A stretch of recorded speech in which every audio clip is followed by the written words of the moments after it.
Hey guys. Yo. How's it Again. going? Oh, just stressing out. I feel that. Back to back with everything this whole week. I'm trying to pick my virtual background right now because, of course I can't take my own advice.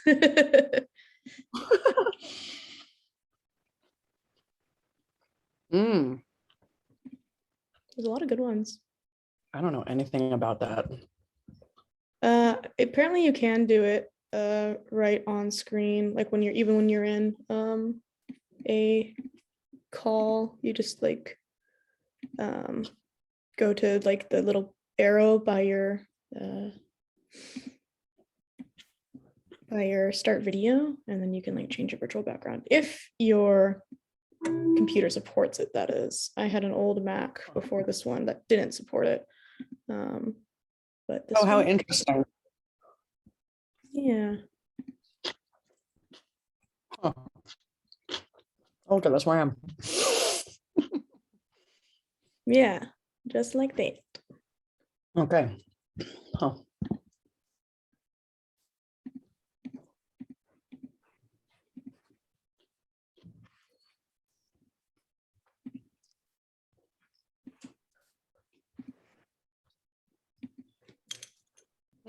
Great agenda.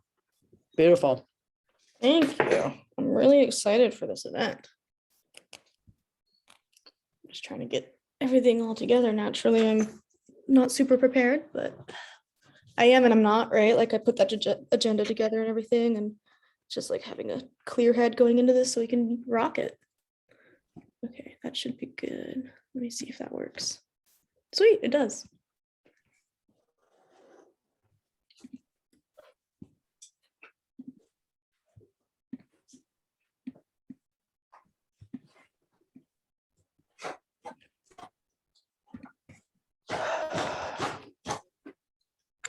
Okay, my first thing is whether or not everyone saw the email this morning. I know it was a little, only 2 hours ago, but specifically you, Megan, and you, Samson, did you want to have a plug specifically for today, just your website or something else that I can drop in the chat at the end of the event? I'd like to plug the soft opening for us for tomorrow.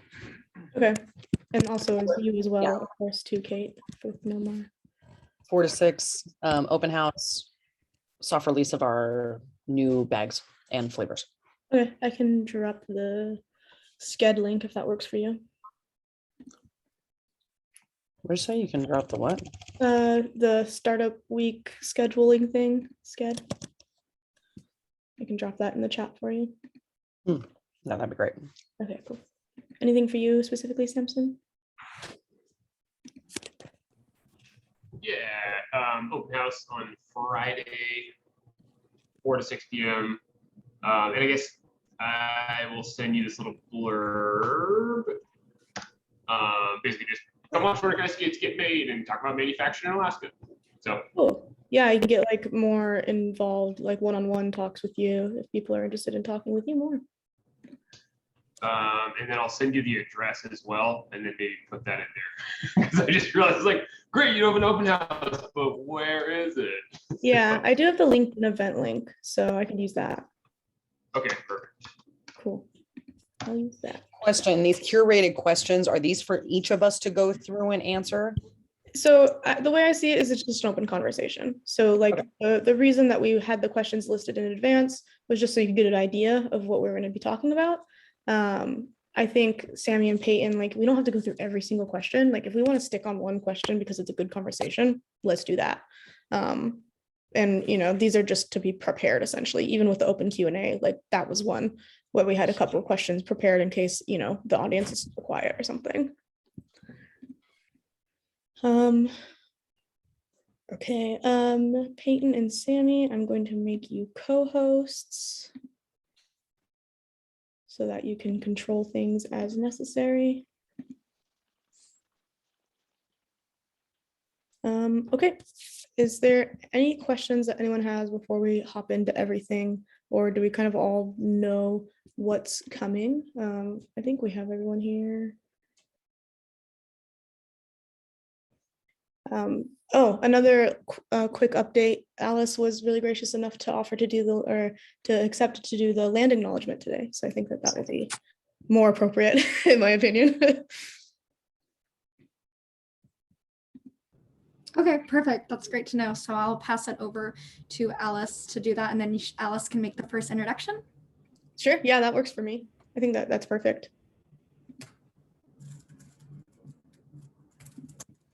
Let me see. Do we have everybody here? Okay. Kate, did you want to plug anything at the end of the event, like the link to your website or maybe your Instagram or Facebook or anything like that?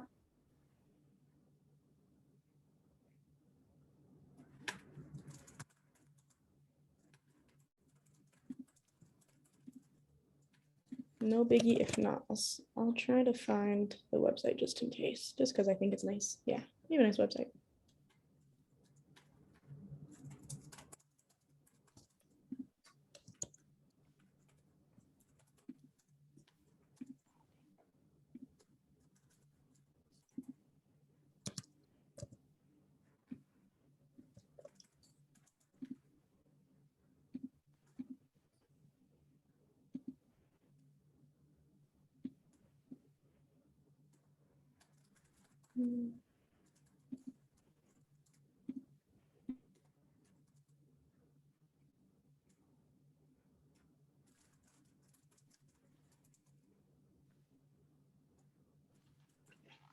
I'm just gonna like get some things ready while I'm waiting.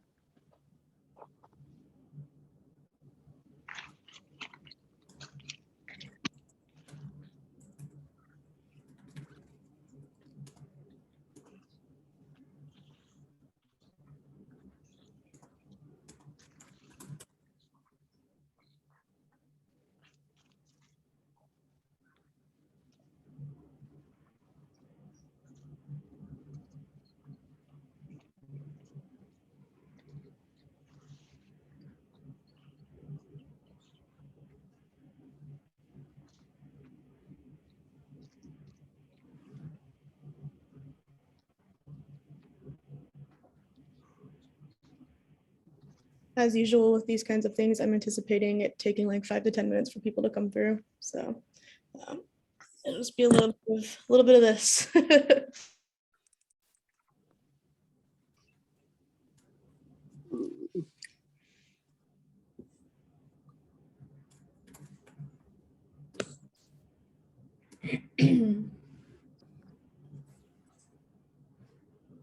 Okay, there you are.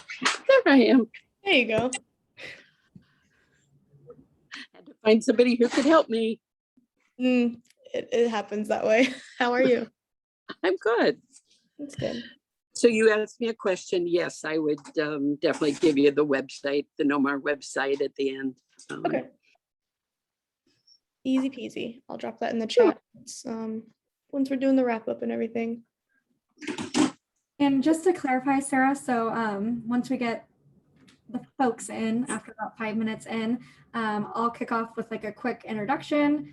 I'm not going to introduce panelists though, just like a quick introduction and then of the Alaskan EP, and then I'll pass it over in kind of this event. And then I'll pass it over for Alice for the land acknowledgement, and then she can introduce her business, and then we'll just do the introductions from there, and then open questions, and then go into the curated questions, I guess, right?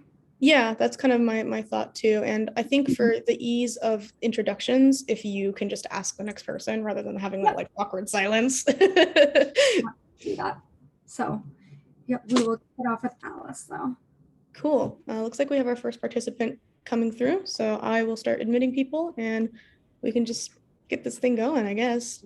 Have you guys been looking at any other Alaska Startup Week events for the rest of the week? I mean, obviously, I know a few of you are hosting your own events, so. Yeah, I've seen a couple that I'm going to try to attend, so. Yeah. My schedule is personally crazy, but that was anticipated. All right, we got some people coming through. Hello, everyone.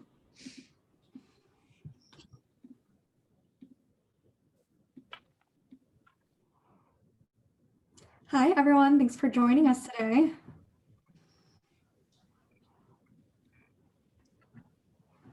Mm. Megan, you just had your online open house. How did that go? It was great. Thanks for being there. Yeah, I was super excited to hear about the blueberry lemon granola. I thought that is a really good idea. I remember you guys talking about it on social media actually. Oh my gosh. And being like, "Ooh, do that one." It's been such a long time coming to like come out with something new. It's just so hard to like figure out how to launch that. Being like wholesale manufacturer, like how are we going to use this in the best way? Like, is it something that we do wholesale? Is it something that we just funnel people into our e-commerce? So kind of trying to figure out what the best route is for that. Sounds like something to dig into today. Good experimentation happening. Yeah, it's definitely really cool. And I'm excited to hear about the different perspectives of the different industries, simply because like I know food is obviously so different from like manufacturing car parts or like manufacturing skates or like even manufacturing clothes. So it's going to be very interesting to see how you all kind of in the same industry that's massive have different experiences in your little niches. Totally. Perfect. Looks like we got a good amount of people on, so I can kind of get this thing started and kick off a quick introduction of this event. So thank you guys so much for joining us for this manufacturing panel. My name is Sammy Jo Lewis, and I'm the Client Services Manager for the Alaska Manufacturing Extension Partnership. Our sole mission at the MEP is to advance the manufacturing sector in Alaska and work to provide a one-stop shop that caters to each manufacturer's needs. So we are super excited to be moderating this event for Techstars Alaska Startup Week 2021 to learn more about how a few of our local manufacturers got started. We also have Peyton here, the intern for the MEP, who will be moderating the chat. I want to do a quick reminder that this event is part of the larger week-long event of Startup Week. So if at the end of this session you want to learn more, please stick around and a link of the events will be shared. And before I pass along for the panelists to begin introductions, I will pass this to Alice Bioff for a land acknowledgement. Thank you guys so much.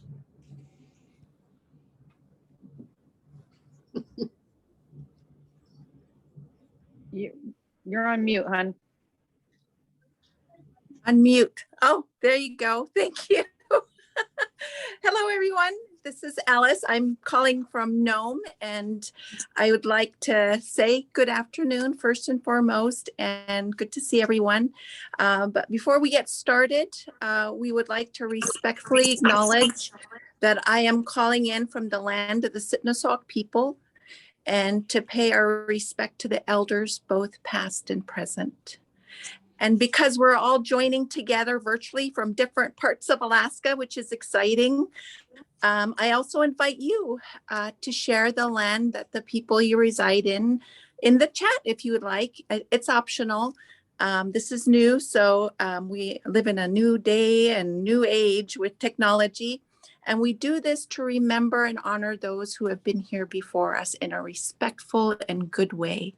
So welcome to everyone. And I also understand that I'm the first to introduce myself, right, Sammy? Yes, please, Alice. Thank you. Okay. Thank you. So again, my name is Alice. I'm Inupiaq from Koyuk, which is a small rural community in Northwest Alaska, but reside here in Nome, which is the hub community in the Bering Straits region. I'm the owner and founder of Nautic Gear, and I have been in business since 2018.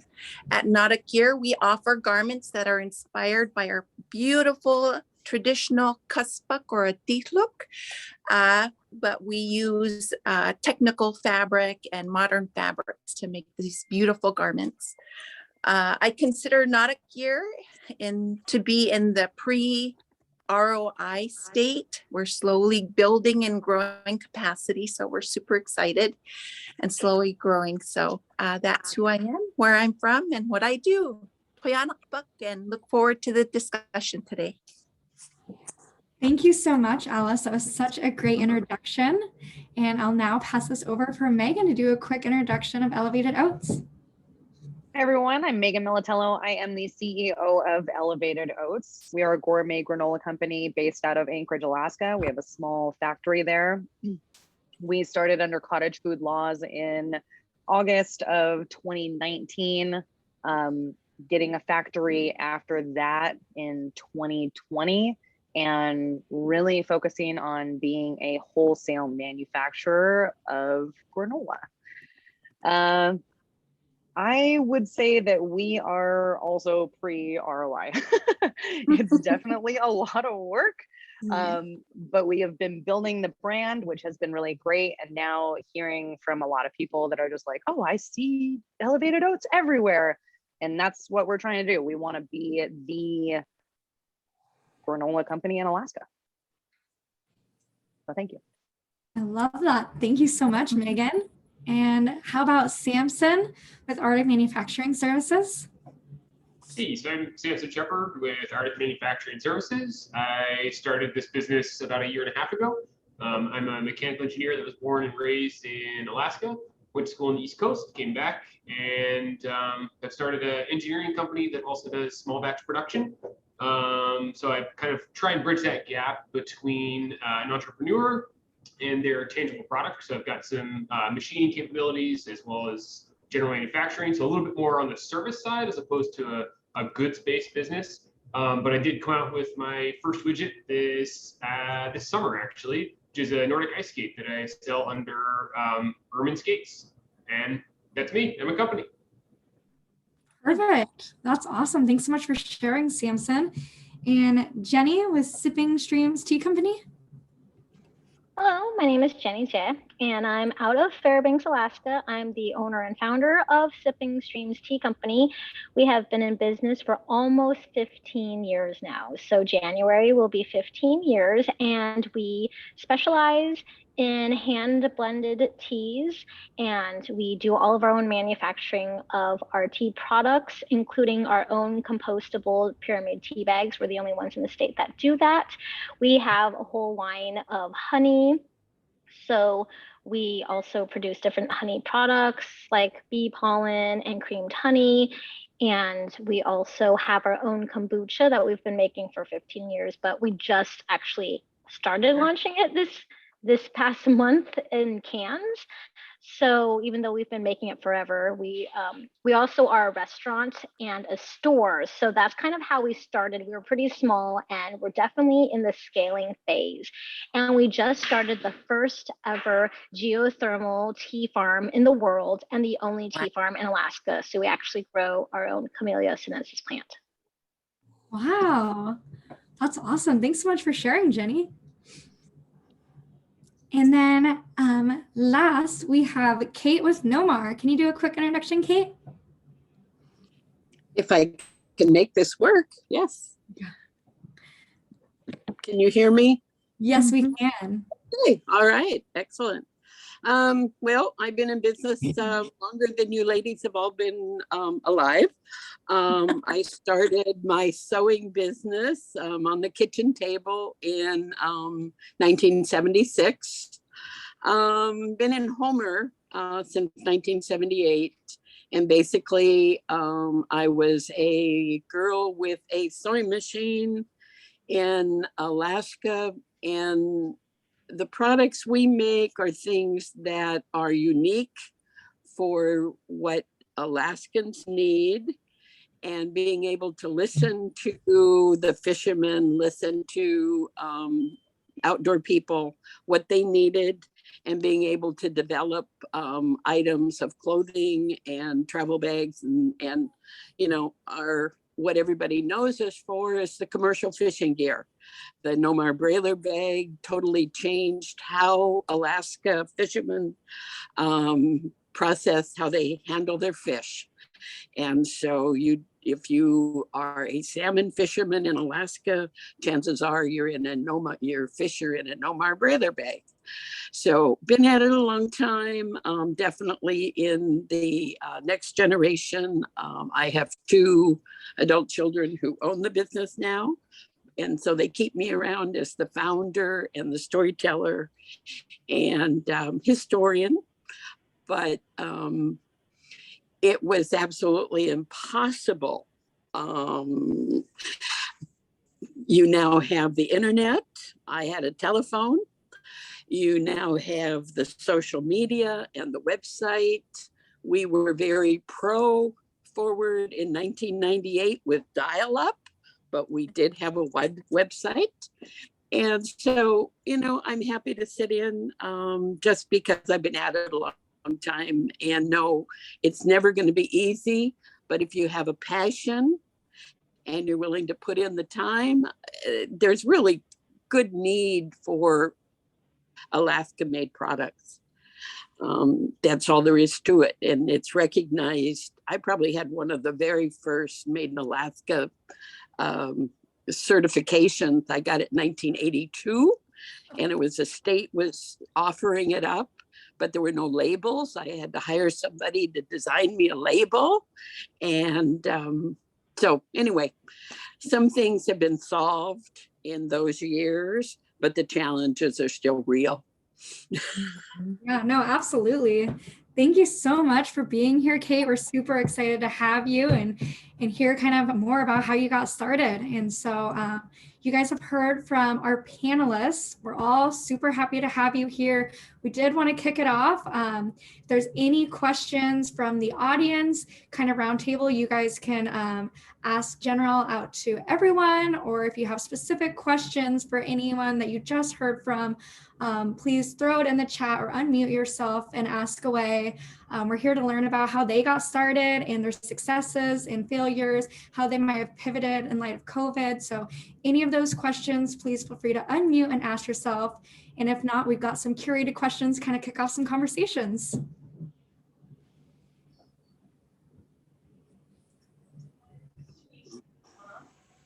Well, I definitely think that the easiest place to start is, why did you choose to manufacture in Alaska of all places?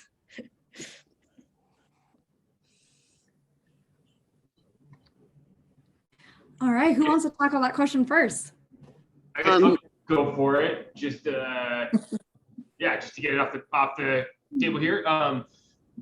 I am offering manufacturing in Alaska as a service, I guess, because there's not a whole lot of manufacturers here. So if you want things manufactured, it seems like you got to go out of state, or you're playing with some pretty big players. So if you want smaller batches of stuff made, or if you want something prototyped or something like that, you got to go out of state for that right now. And so it's kind of why I decided to offer that service in state, was simply because there seems to be a need. Yeah. Is it just the same process? Absolutely. Thank you, Samson. Anyone else want to say why they chose Alaska to manufacture their products or services? I wish I could answer that one. This is Alice. I actually, to let everyone know, I actually have our garments manufactured outside of Alaska, but I design and own the products here from Northwest Alaska. So, but we're definitely keeping an eye open for possibilities of looking for a manufacturer here in the state. But the reason I chose the company that I'm working with that's outside the state, number one, it's US based, of course. And then secondly, they were an all-inclusive manufacturing firm. They took my design, my sketch of the jacket we wanted to originally have made, all the way to production. From sourcing material to labeling, everything was done in-house from my computer on my kitchen table at home, starting in 2018. So, but I know there's opportunity and possible opportunity to bring manufacturing back here to Alaska. So, thank you. No, thank you so much for sharing, Alice. I know that's something that you and I have kind of discussed together, and it would be great to, find and fill those holes for those needs in Alaska just to get it manufactured. But I know you found that great niche in the United States too, which is also great. Very, very good to see. But then also, why are we providing this garment? Well, first and foremost, it's a way to continue our culture and our traditions, keeping it alive, the tradition of our atitlok. And what a beautiful way to tell the story of our culture and who we are and where we're from in a comfortable setting through beautiful apparel. So that's kind of also why we're doing Nautic Gear. So thank you. Thank you, Alice. I would say for us at Elevated Oats, it was definitely not something that I thought about. I came to Alaska abruptly after a life change, and following my passions, I was like, I'm going to do this in Alaska.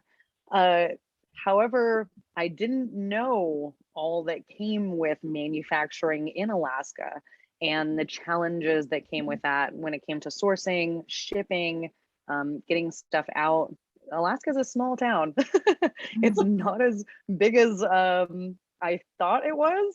But the challenges and like the community and having like being able to work together. I know that like Heather's Choice, Alpine Fit, a few of us from the outdoor industry have gotten together just to see if there's something like how we can approach these challenges and hopefully work together to solve those problems too, versus just being one business owner, trying to collaborate, just like the MEP, getting all of us together and being able to discuss these things so that we can see if there's something more efficient or better for us as manufacturers. Right. No, absolutely. And Megan, you kind of just kicked it off great for like the next point. Do you want to dive in a little deeper of what the biggest challenges? I know you kind of touched on them briefly. You face as a manufacturer here. Yeah, I would say it is shipping. I feel like a lot of people are going to say this, but shipping is definitely a challenge. I think just for a pallet of oats for us, it's like 25% of the cost is shipping up the pallet. So trying to figure out ways to get our product out of state, sourcing our ingredients to come in state, what can we use in state so that we're not going out of state for things too, has been a challenge. Thank you so much for sharing. I think everyone probably on this call could agree that shipping is definitely one of Alaska's biggest challenges for manufacturers for sure. Does anyone else want to hop in and might share what some of their challenges are that they face, and maybe have different ways that they've pivoted or how they've tried to overcome some of those challenges? So one of our things is, again, like supply. So for us, like our tea canisters, which for years we're in our scaling phase, and we're going to be working on more eco-friendly products, just because in Alaska, you know, things come here and things don't leave. And I was already talking to my husband for actually a couple of years now about rebranding how we make our canisters. And with COVID, it really brought to light like, hey, we're already at this capacity of scaling. So why don't we switch our canisters to more of an eco-friendly, all customized, branded for us, like the whole entire package, which I love designing products. So for us, it actually has brought to light, like, this is go time now. This is like, because you can't get these stock canisters and your supplier is not willing to even place the order for the shipping container of it, well, be scrappy, get whatever you can, make it work for now. But now is the time to phase in that new product design and just completely revamp the whole image and what our loose leaf teas come in. And I mean, we already have the income, we have the revenue to do that. What's the problem? There's no problem. Like, let's just do it now. And so that's really interesting because, you know, having to pivot, it was like, you don't have an excuse anymore. It's time to do this. And our production and our efficiency for our machines and our equipment came to light. Well, I always knew I needed to do it, but I was just like, whatever, we'll just keep doing the same thing until, again, COVID happened and we're extremely short-staffed. And so we do need to use machines and equipment, and shipping is delayed. And so instead of shipping our hand-blended teas down to the lower 48, where there's only like 25 companies who package the tea into pyramid tea bags and then shipping them back to Alaska, my husband's like, why don't we just get our own machine? Like, let's crunch the numbers and see how much money you will actually save, and not just that, time. And like, who's going to help you? So So that's why we took the leap last year and actually bought our own pyramid tea bag machine. I mean, it wasn't cheap, but we were actually able to find the actual manufacturer, and he did a bunch of research of that. So in the long run, it ended up being a third of the price of what we thought it was going to be. And with our logistics and just certain things that have happened in my life, I have a friend who's a customs broker. And so I just contacted her and I was like, great, I have a customs broker, done. Like, so I have all these resources from collaborating with people over the years of volunteering, being, being part of the community and different things like that. And so like just thinking of that mindset of collaboration of whatever it is that you do, or getting to know people, and then you have it in your back pocket or the back of your mind, like when it's time to go, it's time to go. So yeah, I totally understand, Megan, about the whole like shipping, the freight, the timing, and all of that. But that's why we have these discussions, because there might be like a lot more resources than you actually think. I mean, everyone says, oh, there's only like one way to get to Alaska. There's actually like a lot more ways than people realize, but you don't know until you start discussing it and bringing it to light to people who know more, because you don't know what you don't know. Right. That's excellent story. Thank you so much for sharing. It's so great to hear that you were able to pivot in that time, and it sounds like it's been a huge success for you. So thank you so much for sharing that. I can't wait to see this new packaging, Jenny. Yeah. And Megan alluded to something earlier, which is just Alaska's super small. And so I think both Megan and I believe her name is Jenny, the idea of having multiple places to go through or go to for stuff has been extremely important once the pandemic has rolled out, just because, yeah, you get pigeonholed into a situation where this one material that I purchase, I always purchase it from company XYZ. Now their lead time doubled, tripled, cost doubled, tripled, and you're kind of stuck in the middle. And so that's something I strive to do, is have multiple places that I can always go to for whether it's a good or a service. And those relationships are important to establish and to maintain, but also you need to have some backups in your back pocket. Otherwise you get stuck, and all of a sudden either one of your competitors can kind of outmatch you because they found an alternative resource, or you may just get kicked to the wayside because you couldn't keep up. So I think it's extremely important to have multiple ways to go about things. And that's something that I really like about Nomar, is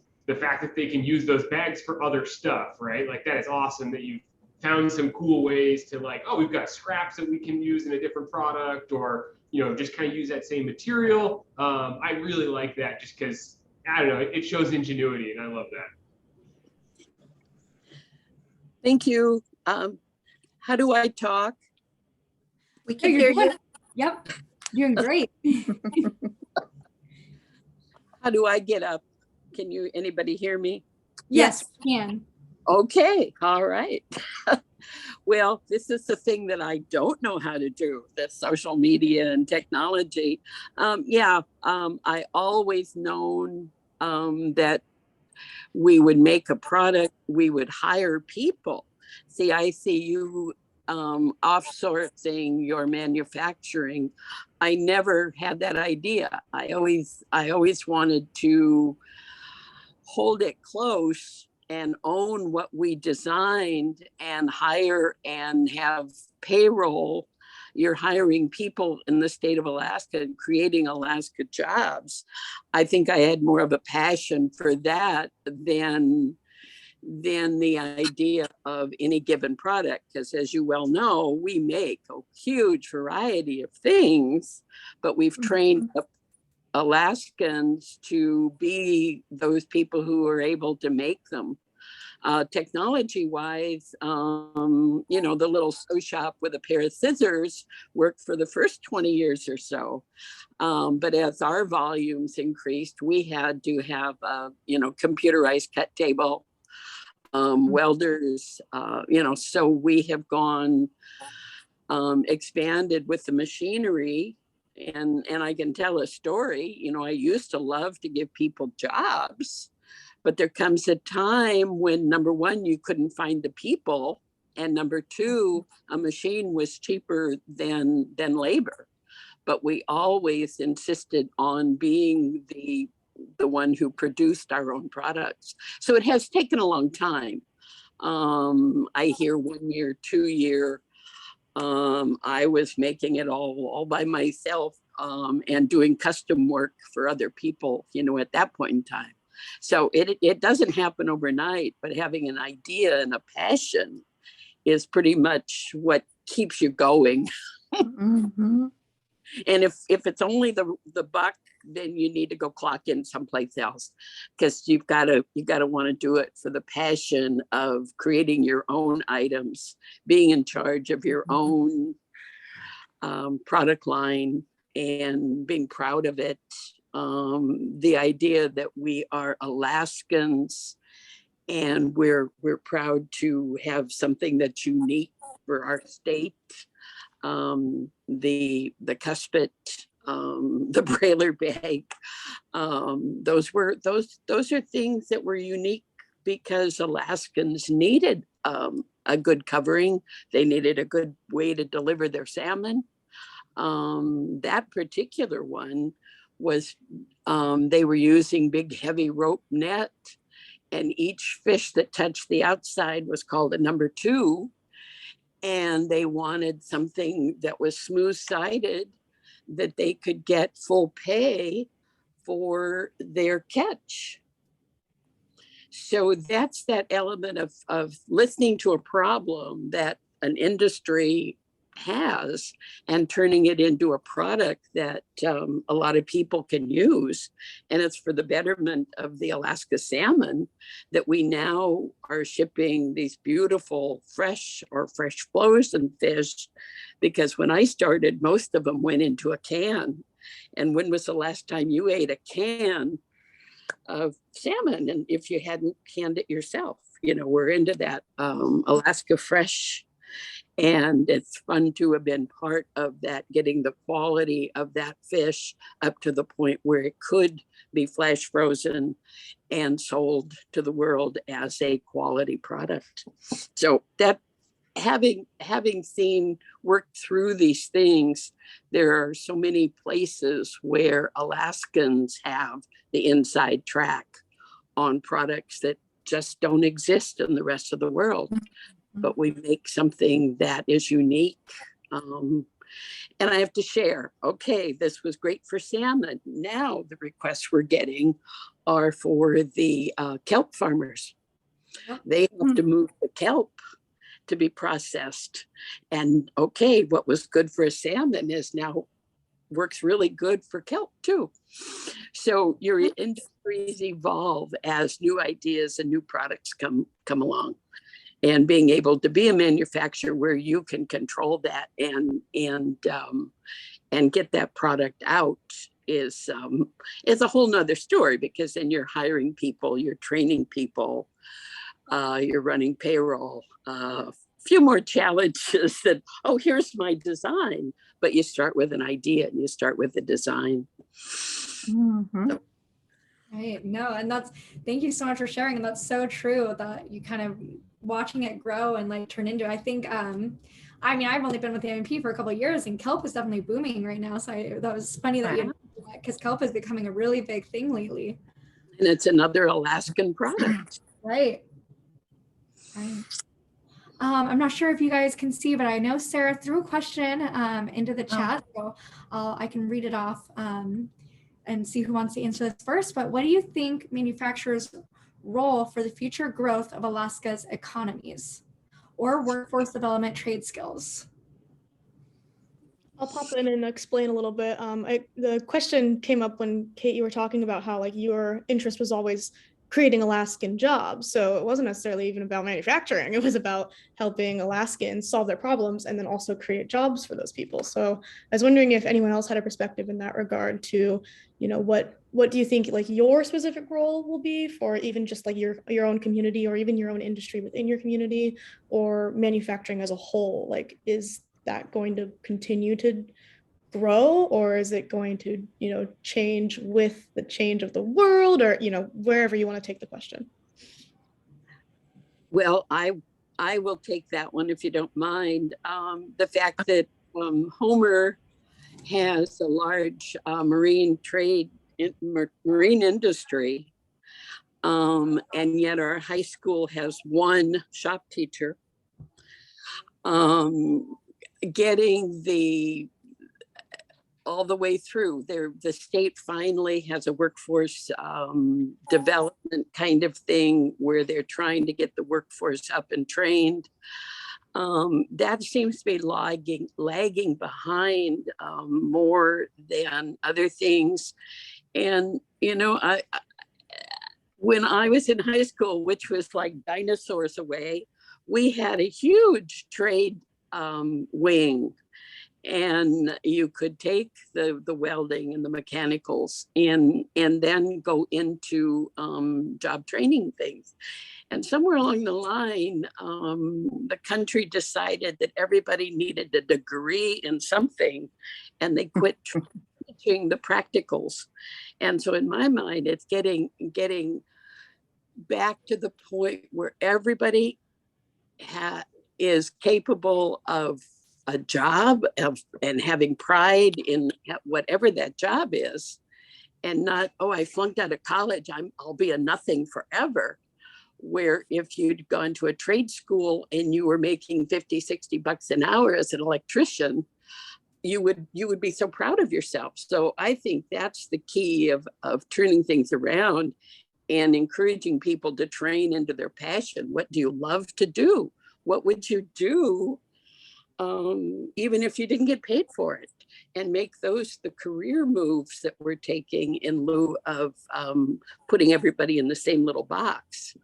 I took home ec. They don't even teach home ec anymore. But my mother was a seamstress, and I learned to sew at a very young age. But if they're not teaching sewing, and they're not teaching so many of the things that are early learning, if you will, a touch of something that might just light your fire and say, darn, I want to do that. It seems to be hard. We've got young people here and they're tickled to get to learn a skill, but they had no background in high school. And so you're really teaching from a very, very basic spot, but it can be done. Anyway, that's my 2 cents. Manufacturing, creating a good Alaska jobs. And I know the pipeline takes most of them, it's big bucks, but is that your passion to be at 40 below and shipping ice, or do you have a desire to do other things? If there were more opportunities, there'd be more people wanting to do that. Thank you. Yeah, it leaves a lot to think about. I'm interested in hearing Alice's perspective here, because Nome is so much different than even Homer, obviously. Well, I love hearing the stories and how her business has grown. But I know I have a manufacturing company out of state. But with that being said, being able to offer a product from a rural community, Nome, Alaska, we definitely have our issues. Shipping is definitely way up there. And cost of energy, having the infrastructure, even infrastructure is difficult to have. Renting even space to conduct business is difficult. But, you find ways to overcome those barriers, and somehow we're able to do business out of Nome. But I also want to add, in regards to job creation, there's the traditional, creating payroll, getting people on payroll and paying for people's salaries. But there's also the opportunity to hire local businesses here in town, in the state of Alaska, to do graphic design work, to do accounting. There are so many secondary jobs that we support through our business, and I think we make an impact. But most importantly, getting to this point as a design manufacturer, planting that seed in our youth, in our rural communities, that this is an industry that's possible. You have to be creative. You're coming from a location where access to market is difficult, but we have so many wonderful opportunities now. to make an impact in other ways in our Alaskan communities, not just to, create a job, but to inspire, to plant that seed of entrepreneurship, to hire businesses, to do accounting, to do marketing, to do other things. So there's lots of different opportunities when it comes to supporting the industry in Alaska, although we don't, manufacture here specifically. But like I said, we'd love to bring it here, but right now we're just trying to build capacity so that it's possible from rural Alaska. So anyway, just thank you for being able to provide that input. Yeah, and thank you, Alice, for sharing how it's going in Nome. That's definitely a good perspective to hear. Yep. Does anyone else want to jump in on that question? Yeah, I guess I'll jump in. Samson with Arctic Manufacturing. I don't know. I've got a thing for manufacturing that it's super exciting to me. I've always had a passion for it. I moved back to Alaska and quickly discovered that as an engineer, there wasn't a whole lot of opportunity here for me to do manufacturing. And I was a little bit confused because I just came from, school where everything is digital and things transfer around. I'm working with a professor that's out of state or works at a different college or whatever. And so I think that manufacturing in Alaska has been based on a little bit older principle for a long time now, basically since the 80s, where it has been based on, it's who you know, and you always go to that company, and that one company does one thing, and they do it in a single location, and they do it in person. And now I open up a business, and I have a customer in Brooklyn, I have a customer up in Fairbanks, and we're able to send digital files back and forth. I can, take my phone and show them, hey, this is the thing we're working on. Does this make sense? And so I personally think that manufacturing has a really bright future in Alaska. I've got my kind of qualms with the economy being based on extraction. And I think manufacturing is a really good supplement to that. And I don't see any reason that it can't succeed here. Some of the big things that have been a concern are logistics or getting material or shipping costs. And nowadays, those are quickly becoming kind of nullified. Yes, there's still a concern, but you can get material shipped here. There are multiple means of shipping things here. You can put it on a barge, you can put it on a plane. There's ways around those now. And so I think our world is becoming a lot smaller. It's becoming more globalized. And I don't see any reason that we as Alaskans only have to manufacture things for Alaska. That's, kind of a small economy that how you can sustain. And so I view the manufacturing in Alaska to start to grow outside of our state and provide that service and provide our goods outside of the state, just because we are so connected nowadays. Absolutely. Very true.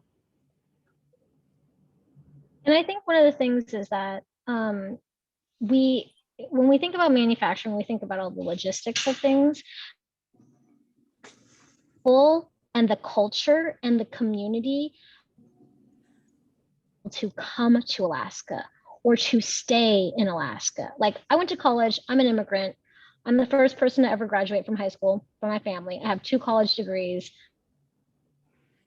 Those careers before I went into entrepreneurship, and my parents were entrepreneurs, and they told me, don't ever be an entrepreneur.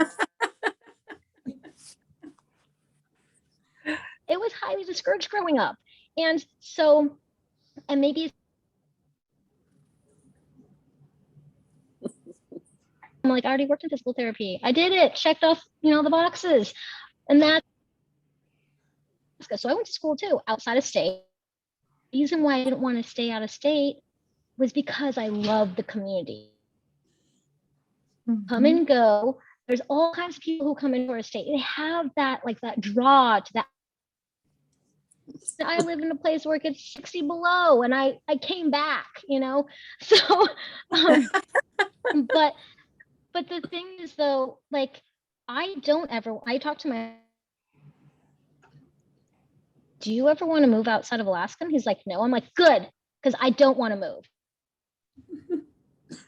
I lived out of state, and I know everything. My business would excel in Portland or in Seattle, but I don't want to live there. And why would give to my community here and to our state with my products, with my services, with my passion? Why would I that I love? So when you think about hiring people, one of our newest employees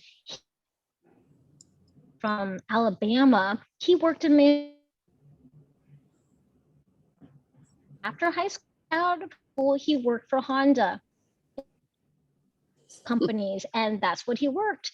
And so when he came and applied for us, he was like, I know, like where I'm from, we don't have opportunity for like adventure and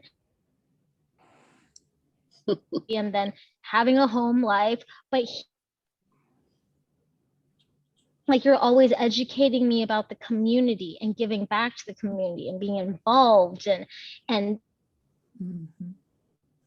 the culture, and this just seems so amazing. And that's what we can do.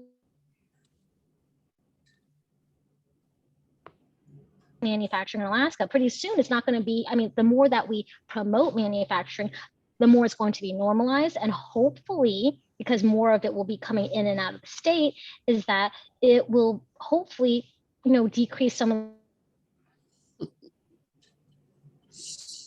So you just have to think about, like, we founders of the next generation of manufacturing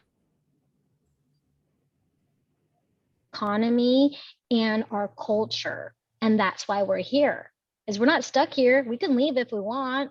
So just remember, like, we chose to be manufactured.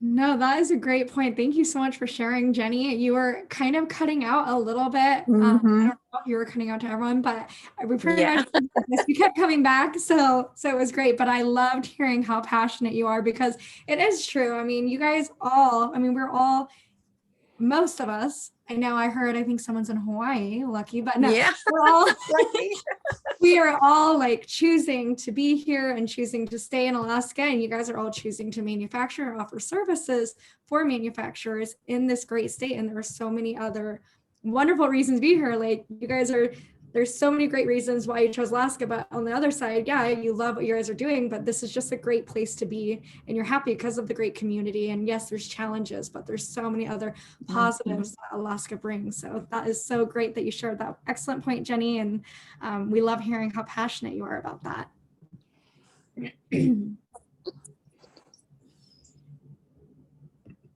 Is there any questions that anyone wanted to ask from the audience, or we'll just keep going with this roundtable discussion?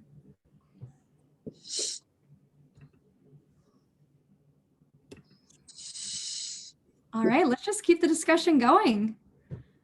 All right, so okay, I think that this is a great question that we've kind of talked about it a little bit, but not fully in depth. But how do you guys collaborate with people? I think we can all agree that it is important, but what are you guys' best ways, and how are you guys getting out there? We've talked about how Alaska's community is so strong. Is there any tips or advice you might have on there for maybe someone in the audience that, you know, is looking to start up their business? You know, what are the resources that you guys use to get out there and collaborate with the resources in state?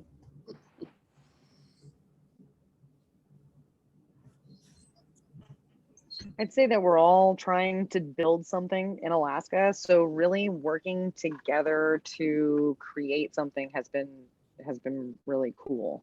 I think I was just telling Sarah about it in the last one we did, but we've done collaborations with Gelate, where we've had granola in gelato. There's different cafes where they'll take our granola and put it on top of a parfait. So it's a way for not just me to be like, hey, look at me over here, this is what I'm doing, but it's like, hey, check out what this person's doing over here where you can get some of my stuff, and then they're able to do the same thing. So we are feeding off of each other's network. And I think it's very beneficial if you know who your customer is, and so you are collaborating with those businesses that you have the same customers. Right. No, I love the examples you shared, except for I'm super hungry, so now that's all I'm gonna think about. But is there a way? I know you said, knowing your customer, and I know we all can agree that's really important. But is there different resources that you use to then find the businesses that share the same customer base as you? I think that's just learning more what you is know. happening in the state. Yeah, Right. like getting into the different, like meeting the MEP, or like Jen from Alpine Fit, me and her just met this last summer, and I'm like, oh man, we started around the same time, hadn't really met, but it's like manufacturing, small like little thing, we're gonna try to do it here. But 2 years later, like meeting each other. So it's just about continuing to put it out there. Yeah, just continuing to put it out there in the community, like even doing markets and things like that, where it's more of this grassroots level, has been great for connecting with at least our base community. Perfect. No, thank you. I definitely think it's really important. I mean, it's the more you know, and just keep getting out there and keep connecting. Does anyone else have any comments on that, or want to share maybe their resources or what they found successful when it comes to collaborations? Sure. This is Alice. Oh, sorry. Yeah. Whoever wants to speak first, we can start with Kate and then move on and have Alice. Yeah, sounds good. So Nomar, because we've been around for a long time, others are, can we collaborate, and will you make a product for us? And so we're at that stage of manufacture where does it work using our people to make items for others, to expand our manufacturing to serve more of the Alaska market. And we've done a couple, and in really, again, even at this stage, it's continually learning what works. So, Salmon Sisters came to us and we do items for them. Now they are fishermen, and they have made it cool to be a female in the fishing industry. And they have these cool items. And so we make a couple of things for them, based on the Alaska commercial fisheries. They make a little tote bag that they call their Salmon Sisters Brailer tote, that kind of thing. And so it does open up opportunities of expanding your manufacturing. However, how to do it in such a way that it's a plus. They're really good about their social media, and they're very good about always giving us a plug, and that that expands our market, because geez, what else do you make over there? And so that's been a plus that way. But being able to know your capacity and what jobs you can do and can't do has been this year's challenge. And of course, with COVID, everything's been a challenge. Mm-hmm. We survived, and certainly looking forward to 22 being, reconnecting and having things be a little better. But I think everybody went through a couple of tough years here. Yeah, that's for sure. Definitely. I think even. Oh, sorry. Oh, sorry. Is Alice next? Sorry, I think she is next. No, Okay. you're good. Thank you. I just wanted to add that because we offer a garment that is inspired by a traditional garment, we want to make sure we do it respectfully. And definitely we connect with our elders in our community, and I've done that. Very important to make sure we get approvals.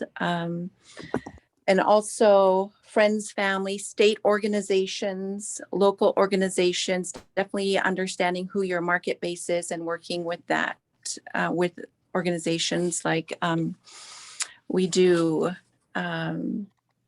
lots and lots of giveaways. Nome is known for fundraisers. So we support local organizations by donating garments and products for fundraisers, even at the statewide level, AFN. So definitely making those connections and collaborating that way. definitely MEP has helped Nautic Gear, doing some research for products across the country. Definitely the Alaska Small Business Development Center and all the tools and resources that they offer. We have definitely tapped into the free business advising that they offer. Just recently, we had to put together our wholesale terms and policies, pricing, and they assisted with that process and providing input and feedback. So definitely worth reaching out and making those connections. Thank you. Thank you, Alice. And did you want to say something, Jenny? Oh yeah, I was thinking about saying, like even here in Fairbanks, like people know me as a tea specialist, and not just in tea, but like we're a restaurant too. So I'm always like interested in doing really creative recipes. So when someone's doing something with tea, they usually go, oh, you should reach out to Jenny. So here in Fairbanks, Ursa Major Distillery, they were trying to make a canned tea cocktail, and it's blown up. Like people come to our tea house all the time. They're like, I heard you have this cocktail, this, this canned cocktail. I'm like, oh, whoa. We don't have a liquor license, and most of my staff are under 21. So you need to go to Brown Jug or to Ursa Major and actually get it from them. But they approached us and they wanted to use our teas. So of course I was like, I will completely help you formulate that. I mean, if you want my help, it's your product, but if you want me to have insight and taste test and tell you how to make it, then that's our collaboration with them, is helping them create a new product. And even though they're a wholesale customer, I mean, now they're a wholesale customer, but it was just like bringing some there. I'm like, you don't want to buy it from me? That's fine. But like, I'm interested to see what this thing is. And then the same thing with Elevated Oats with Megan. She had asked me about a product too. And I was like, let me send you some samples and try it out this way and see how it turns out. Is that the new granola that you have? Yes, it is. Actually, I just went to run and grab it so that I could show you the color of it because it was with Jenny's tea, and she was the first person I thought of when I was like, I want to make this happen. So good.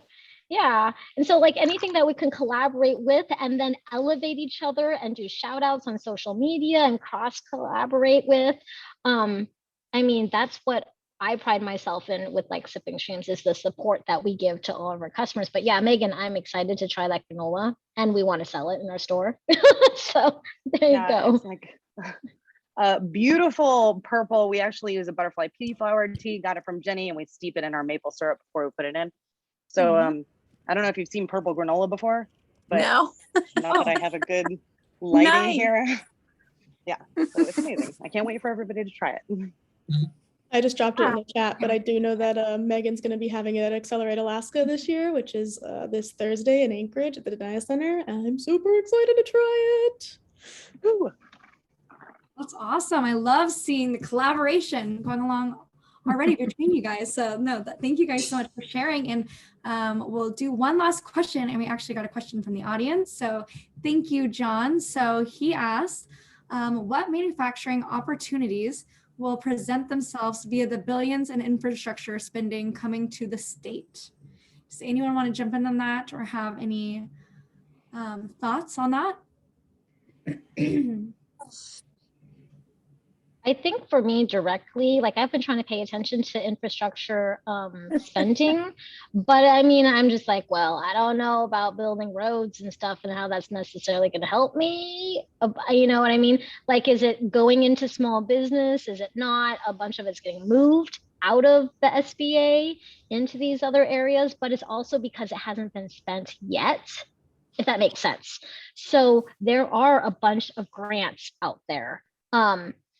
Oh, so resource for all of you manufacturers out there, go to skip.com. I think it's skip.com. I follow him on YouTube, and every single day he's telling us what grants are out there. And he gives you updates of the SBA and the infrastructure bill spending and all that stuff. And so I've been listening like every day to his reports. And he has a free app that you can download. And like, there's even small, or not small businesses, I guess large corporations who are giving grants out to small businesses, like $10,000 at a time. And so anyways, as far as infrastructure spending that's coming into the state, it's allotted in a different way that I see than actually helping manufacturers, but helloskip.com. Okay, yeah, I think that's the guy. Oh, He does like a 5 to 10 minute YouTube video every day and updates you on like the latest, grants that are out there, complete like grants, and what to do with the restaurant revitalization thing and what happened with that, because we're also a restaurant and we were one of the people who had applied under the minority part, women-owned businesses, and were declined it because of the lawsuit. But I don't see that necessarily as a hindrance if I don't see it directly affecting our company with the infrastructure funding that's happening, because that all comes back into our state and it's giving people jobs, which hopefully then we promote ourselves and that we're a local business and we support local and our community and our people. So hopefully it comes back full circle, but we just need to keep like looking for opportunity. I'd like to add to that too, with that infrastructure funding. I think there's some money set aside for ports, for our rural communities, for commercial fishermen. I think that's going to be huge. I think with infrastructure, you need gravel. So mineral extraction, I think, is going to be another huge one. And any of those industries that support infrastructure development, I think would do well. I think it's going to be a trickle effect. So anyway, I just wanted to add that. Thank you. No, thank you so much, Alice. If anyone wants to add on that, feel free to jump in. And if not, we'll just kind of wrap things up. I know our panelists here had some exciting opportunities coming up that I want to give them time to share. I did want to start and just mention, I know we talked about collaborations. The Alaska MEP is having a networking event coming up on the 22nd of this month from 12 to 1, and we'll have some 3 collaboration pitches in the beginning of that networking event of other local manufacturers looking to collaborate. And you guys are more than happy to join in and network with other manufacturers in the state on the 22nd. And I'll pass this on to Elevated Oats, Megan, to talk about your exciting opportunities. So come to our factory tomorrow. It is the first time we are opening the doors to the public from 4 to 6, and you can try that lemon berry muffin flavor that we are only doing this quarter. We also have new packaging. This is the soft release of our new packaging. So we're going to have a small snack pack now. And thank you, Sarah, for putting it in the chat. And then I will see you guys at Accelerate Alaska and Pitch Fest. We're going to be pitching Elevated Oats there. So Nice. yeah.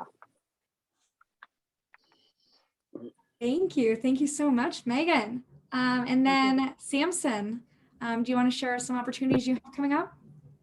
Yeah, so I am having an open house for my manufacturing shop in Anchorage here on Friday, the 12th of November from 4 to 6 p.m. Yeah, it'll be having my CNC mill running, making Arctic Nordic skates. And if you have product ideas you want to chat about, or manufacturing in Alaska you want to chat about, or you've got some weird problem you have with your process, I'm happy to chat. I like the problems. The harder they are, the better. But yeah, come on by, say hello. Look forward to seeing you. Great. Thank you so much, Samson. And then Jenny, do you want to share what some opportunities you might have? Yeah, so first of all, like I said, I'm really involved with the community and I love collaborating with people. I even have a meeting tomorrow with another business that isn't even like my business, but they wanted some advice on their hazardous their HESAP plan, the one that's with the FDA, and they're a food company and haven't been able to get into wholesale because of their recall plan. So I'm just going to like sit down with them and tell them everything I know just to see how I can help them. So think about like different ways that I might be able to help you if you're in the food industry, or even like logistics, because I've given Megan some pieces of like advice if she wanted to use it for like where to get equipment, where to get packaging made and things like that, just depending on, what you want and how, what I've been through all of our packaging and manufacturing and even agriculture, because we just started a tea farm this summer, and we actually, so we've been making kombucha for 15 years, but one of our very first products is with our Alaskan grown tea leaves in the kombucha. So the newest thing that we're doing, it's just started right now, and that is we just launched our kombucha label contest, and it's only open to Alaskans, people in Alaska, presently in Alaska. I don't care if you've been only here for like 6 months or whatever, you're an Alaskan, we accept you. So it doesn't matter what age you are. I mean, the Alaska state flag was made by an elementary kid. So any age can enter our kombucha label competition. It's on our website at sippingstreams.com. It closes on Christmas Eve day. The winner gets $100 cash, $100 gift card to Sipping Streams, and a year's supply of kombucha. And we're looking for someone to design our base label that will be by an Alaskan for an Alaskan tea company. So if you know anyone, Sarah, enter or find someone to enter for you who doesn't like kombucha so you can have their kombucha.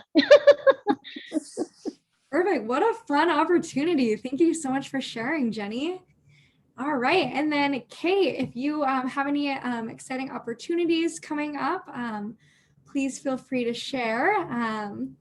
Or if not, we'll just put your website in and everyone should just go visit Nowhere Alaska and check it out. But wanting to give Kate one opportunity, just kind of wrap up and see if you have anything going on, and then we'll have Alice share if she has any opportunities. Okay, no, this has been fun. Yeah, I've been at it, and yes, I have given advice to many people getting started. When you've learned something, it's very important to share it. And that's when this came up. Would you sit in? And it's like, well, I'm not new, but you don't know what next year's challenge is going to be, and you'll be looking for that answer to the new question. So we're always learning, always creating. Our website is just nomarealaska.com, and you can see, if nothing else, the variety of things. If I made one widget, I could not do it in Homer, Alaska. So being able to create and build a lot of different items for different industry, then we're able to be in the beautiful little town. People say, oh, why aren't you in Anchorage? I don't want to be in Anchorage. I love being in Homer. So we accept a smaller economy, and yet we do ship all over the place, and people are discovering Alaska and quality products. So that's a plus.